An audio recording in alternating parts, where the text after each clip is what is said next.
ನಮಸ್ಕಾರ ಸ್ನೇಹಿತರೆ. ಅನ್ನಭಾಗ್ಯ ಅಕ್ಕಿ ಬಂದ್ ಇನ್ನು ಮೇಲಿಂದ ನಿಮಗೆ ಅಕ್ಕಿ ವಿತರಣೆನೇ ಆಗೋದಿಲ್ಲ. ಸಂಪೂರ್ಣವಾಗಿ ಬಂದ್ ಆಗತ್ತ. ಈಗ 10 ಕೆಜಿ ಸಿಗ್ತಾ ಇದೆ, ಅದರಲ್ಲಿ ನಿಮಗೆ 10 ಕೆಜಿನೂ ಕೂಡ ಬಂದ್ ಆಗೋದಿಲ್ಲ, 5 ಕೆಜಿ ಮಾತ್ರ ಬಂದ್ ಆಗತ್ತೆ. ಹಾಗಾದ್ರೆ ಈ 10 ಕೆಜಿಯಲ್ಲಿ ಕೇಂದ್ರ ಸರ್ಕಾರ 5 ಕೆಜಿ ಕೊಡ್ತಾ ಇದೆ ಮೊದಲಿನ ಹಿಡ್ಕೊಂಡು. ರಾಜ್ಯ ಸರ್ಕಾರದಿಂದ 5 ಕೆಜಿ ಅಕ್ಕಿ ಸಿಗ್ತಾ ಇದೆ. ಟೋಟಲಿ ಪ್ರತಿಯೊಬ್ಬ ವ್ಯಕ್ತಿಗೂ ಕೂಡ 10 ಕೆಜಿ ಅಕ್ಕಿ ಅಂದ್ರೆ 5 ಜನ ಇದ್ದಂಥವರಿಗೆ 50 ಕೆಜಿ ಅಕ್ಕಿ, 6 ಜನ ಇದ್ದಂಥವರಿಗೆ 60 ಕೆಜಿ ಅಕ್ಕಿ, 7 ಜನ ಇದ್ದಂಥವರಿಗೆ 70 ಕೆಜಿ ಅಕ್ಕಿಯನ್ನ ರಾಜ್ಯ ಸರ್ಕಾರ ವಿತರಣೆ ಮಾಡ್ತಾ ಇದೆ. ಹಾಗಾದ್ರೆ ಇನ್ಮೇಲಿಂದ ಅಕ್ಕಿ ಬದಲಾವಣೆ ಆಗ್ತಾ ಇದೆ. ಹೌದು ಸ್ನೇಹಿತರೆ, 7 ಜನ ಇದ್ದಂಥವರಿಗೆ ಸುಮಾರು 35 ಕೆಜಿ ಅಕ್ಕಿ ಮಾತ್ರ ಸಿಗತ್ತೆ. ಇನ್ನು ಉಳಿದಂತಹ 35 ಕೆಜಿ ಅಕ್ಕಿ ಸಿಗೋದಿಲ್ಲ. 5 ಜನ ಇದ್ದಂಥವರಿಗೆ 25 ಕೆಜಿ ಅಕ್ಕಿ ಸಿಗತ್ತೆ. 5 ಕೆಜಿ ಅಕ್ಕಿ ಅಂದ್ರೆ 25 ಉಳಿದಂಥದ್ದು ಸಿಗೋದಿಲ್ಲ. ಸೊ ಈ ರೀತಿಯಾಗಿ ನಿಮಗೆ ಅರ್ಧಕ್ಕರ್ಧ ಅಕ್ಕಿ ಕಡಿಮೆ ಆಗ್ತಾ ಇದೆ. ಯಾಕೆ? ಸಿಎಂ ಬದಲಾವಣೆಯ ಬಳಿಕ ಒಂದು ಮಹತ್ವದ ಹೇಳಿಕೆಯನ್ನ ಡಿ ಕೆ ಶಿವಕುಮಾರ್ ಅವರು ಕೊಟ್ಟಿದ್ದಾರೆ.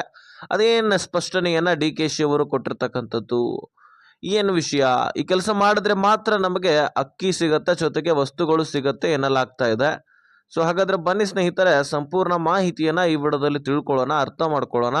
ಸೊ ಈ ವಸ್ತುಗಳ ಕುರಿತಾಗಿನೂ ಕೂಡ ಅರ್ಥ ಮಾಡ್ಕೊಳ್ಳೋಣ, ಜೊತೆಗೆ ಏನೇನು ವಸ್ತುಗಳು ಕೊಡ್ತಾ ಇದ್ದಾರೆ, ಯಾವಾಗಿನಿಂದ ಪ್ರಾರಂಭವಾಗ್ತಾ ಇದೆ, ಸೊ ಇದನ್ನು ನಾವು ಪಡ್ಕೊಳ್ಬೇಕಂದ್ರೆ ಡಾಕ್ಯುಮೆಂಟ್ಸ್ ಏನೇನು ಕೊಡಬೇಕು, ಇದರೆಲ್ಲದರ ಬಗ್ಗೆ ಚರ್ಚೆ ಮಾಡ್ತಾ ಹೋಗೋಣ. ಸ್ನೇಹಿತರೆ, ಅನ್ನಭಾಗ್ಯ ಅಕ್ಕಿಯಲ್ಲಿ ನಿಮಗೆ 5 ವಸ್ತುಗಳ ವಿತರಣೆ ಆಗ್ತಾ ಇದೆ. ಆ 5 ವಸ್ತುಗಳ ವಿತರಣೆ ಅಂದರೆ ನಿಮಗೆ ಬೇಳೆಕಾಳುಗಳು ಸಿಗುವಂಥದ್ದು, ಜೊತೆಗೆ ಉಪ್ಪು, ಸಕ್ಕರೆ, ಅಡುಗೆ ಎಣ್ಣೆ ಕೂಡ ಸಿಗತ್ತಂತೆ, ಅದು 1 ಕೆಜಿ ಕೂಡ. ಇನ್ನು ಅದರ ಜೊತೆಗೆ ರವಾ ಅಂದರೆ ರವಾ, ಉಪ್ಪಿಟ್ಟು ರವಾ ಇರುತ್ತಲ್ಲ ಅದು ಕೊಡ್ತಾರೆ, ಅಥವಾ ರಾಗಿ ತಿಂತಕ್ಕಂತಹ ಪ್ರದೇಶಗಳಲ್ಲಿ ರಾಗಿ ಕೂಡ ವಿತರಣೆ ಆಗಬಹುದು, ಇದರಲ್ಲಿ ಚೇಂಜಸ್ ಆಗಬಹುದು. ಆದರೆ ಈ ವಸ್ತುಗಳನ್ನು ಕೊಡಲಿಕ್ಕೆ ಸರ್ಕಾರ ಯಾಕೆ ನಿರ್ಧರಿಸ್ತಪ್ಪ ಅಂದರೆ, ರಾಜ್ಯ ಸರ್ಕಾರದ ಬಳಿ ಅಕ್ಕಿ ದಾಸ್ತಾನು ಮೊದಲಿನಿಂದನೂ ಕೂಡ ಇಲ್ವೇ ಇಲ್ಲ. ನಿಮಗೆ ಅನ್ನಭಾಗ್ಯದಲ್ಲಿ ನಾವು 10 ಕೆಜಿ ಅಕ್ಕಿಯನ್ನು ಕೊಡ್ತೀವಿ ಅಂತ ಹೇಳ್ಬಿಟ್ಟು ನಿಮ್ಗೇನು ಕೊಡಲಿಕ್ಕೆ ಪ್ರಾರಂಭಿಸಿದ್ರಪ್ಪ ಅಂದರೆ ಡಿ ಬಿ ಟಿ ಮುಖಾಂತರ ದುಡ್ಡನ್ನು ವಿತರಣೆ ಮಾಡ್ಲಿಕ್ಕೆ ಪ್ರಾರಂಭ ಮಾಡಿದ್ರು, ಡಿ ಬಿ ಟಿ ಮುಖಾಂತರ ಜಮಾ ಮಾಡಲಿಕ್ಕೆ.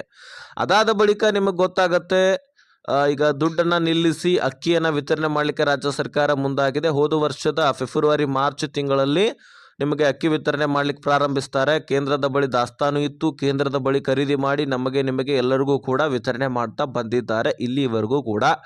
ಆದರೆ ಈಗ ಮಹತ್ವದ ಹೇಳಿಕೆಯನ್ನು ಕೊಟ್ಟಿದ್ದು, ಈಗ ಒಂದು ದೊಡ್ಡ ಬದಲಾವಣೆಯನ್ನು ಇಲ್ಲಿ ರಾಜ್ಯ ಸರ್ಕಾರ ಮಾಡ್ತಾ ಇದ್ದು, ನಿಮಗೆ ವಸ್ತುಗಳ ವಿತರಣೆ ಮಾಡಲಿಕ್ಕೆ ಮುಂದಾಗಿದೆ. ಆ ವಸ್ತುಗಳು ಯಾವುವು ಅಂತ ನಾನು ಈಗಾಗಲೇ ನಿಮಗೆ ಸ್ಪಷ್ಟಪಡಿಸಿದ್ದೀನಿ. ಆ ವಸ್ತುಗಳನ್ನು ಈಗಾಗಲೇ ಸರ್ಕಾರ ಈ ಹಿಂದಿನ ದಿನಗಳಲ್ಲಿನೇ ಕೊಡಬೇಕಂತ ಬಯಸಿತ್ತು, ಆದರೆ ಕಾರಣಾಂತರಗಳಿಂದ ಆ ನಿರ್ಧಾರವನ್ನು ಕೈ ಚೆಲ್ಲಿದ್ರು. ಆ ಡಿಸಿಷನ್ ಹಾಗೆ ಪೆಂಡಿಂಗ್ ಉಳಿದಿತ್ತು, ಆದರೆ ಅದನ್ನು ವಿತರಣೆ ಮಾಡಿರಲಿಲ್ಲ. ಸೊ ಈಗ ವಿತರಣೆ ಮಾಡ್ತಾರೆ, ನಾಳೆ ಮಾಡ್ತಾರೆ ಅಂತಲೂ ಕೂಡ ಮಹಿಳೆಯರು ಕಾಯ್ತಾ ಇದ್ರು. ಯಾಕಂದರೆ ಸುಮಾರು ಸರ್ವೆ ನಡೆದಿರುವಂತಹ ಸಂದರ್ಭದಲ್ಲಿ 93% ಫಲಾನುಭವಿಗಳು ಏನು ಮಾಡ್ತಾರೆ, ಸೊ ನಮಗೆ ಏನಾದರೂ ಬದಲಾವಣೆ ಮಾಡಿ, ಏನಾದರೂ ಚೇಂಜಸ್ ಮಾಡಿ ನಮಗೆ ವಸ್ತುಗಳನ್ನು ಕೂಡಿ ಅಂತಕ್ಕಂತಹ ಬೇಡಿಕೆಯನ್ನು ಕೂಡ ಇಟ್ಟಿದ್ರಂತೆ. ಸೊ ಹೀಗಾಗಿ ಕೆ ಎಚ್ ಮುನಿಯಪ್ಪನವರು ಹೇಳ್ತಾರೆ, ಎಲ್ಲ ಮಹಿಳೆಯರು ಕೂಡ ಹೆಚ್ಚಾಗಿ ವಸ್ತುಗಳನ್ನು ಬೇಡಿಕೆಯನ್ನು ಇಟ್ಟಿದ್ದಾರೆ.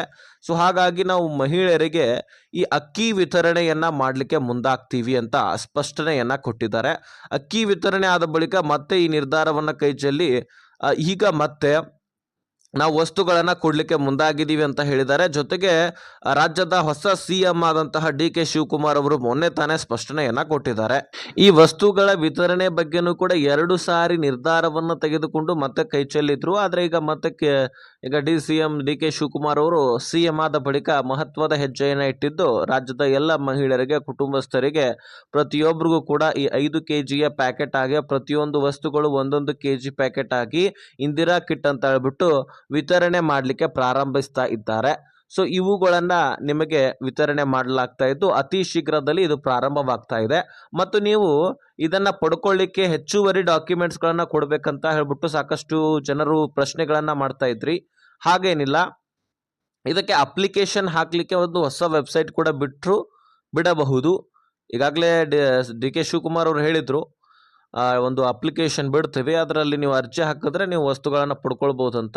ಹಾಗಾಗಿ ಅದನ್ನು ಬಿಡಬಹುದು ಅಥವಾ ಬಿಡದೇ ಇರಬಹುದು. ಇಂತಹ ಚಾನ್ಸಸ್ ಕೂಡ ಇದೆ. ಯಾಕಂದರೆ ಅನ್ನಭಾಗ್ಯ ಯೋಜನೆಯಲ್ಲಿ ಅಕ್ಕಿ ವಿತರಣೆ ಆಗ್ತಾ ಇದೆ ಅಲ್ಲ, ಈಗ ಎಲಿಜಿಬಲ್ ಇದ್ದಂಥವ್ರಿಗೆ ಮಾತ್ರ ವಿತರಣೆ ಆಗ್ತಾ ಇದೆ. ಹಾಗೆ ಈ ವಿತರಣೆ ಏನಿದೆ ಇದು ಕಿಟ್ ವಿತರಣೆ ಕೂಡ ಇದೇ ರೀತಿ ನ್ಯಾಯಬೆಲೆ ಅಂಗಡಿ ಮುಖಾಂತರವೇ ಆಗಬೇಕಾಗಿದೆ. ಸೊ ಹಾಗಾಗಿ ನೀವು ಅಲ್ಲಿ ಹೋಗಿ ಡಾಕ್ಯುಮೆಂಟ್ಸ್ ಕೊಡಬೇಕು ಅಥವಾ ಇಲ್ಲಿ ಹೋಗಿ ಕೊಡಬೇಕು ಅದರದ್ದೇನು ಅವಶ್ಯಕತೆ ಇಲ್ಲ ಅನಿಸುತ್ತೆ. ಕಾಯ್ದು ನೋಡೋಣ. ಇದ್ರ ಬಗ್ಗೆ ಪಕ್ಕಾ ಕ್ಲಿಯರಿಟಿ ಡಿ ಕೆ ಶಿವಕುಮಾರ್ ಅವರು ಕೊಟ್ಟಿಲ್ಲ. ಮತ್ತು ಈ ಒಂದು ವಸ್ತುಗಳನ್ನು ಕೊಡೋದಂತರೂ ಖಚಿತವಾಗಿದೆ. ಖಂಡಿತವಾಗಲೂ ನಿಮಗೆ ವಸ್ತುಗಳ ವಿತರಣೆ ಆಗತ್ತಂತ ಇಲ್ಲಿ ಮಾಹಿತಿಯನ್ನು ಕೊಟ್ಟಿರ್ತಕ್ಕಂಥದ್ದು. ಹಾಗಾಗಿ ನಾನು ನಿಮಗೆ ಇದನ್ನು ತಿಳಿಸ್ಕೊಟ್ಟಿದ್ದೀನಿ. ಸೊ ಈ ವಿಷಯವನ್ನು ಆದಷ್ಟು ಎಲ್ಲ ರೇಷನ್ ಕಾರ್ಡ್ದಾರರಿಗೆ ಎಲ್ಲರಿಗೂ ಕೂಡ ಶೇರ್ ಮಾಡಿ.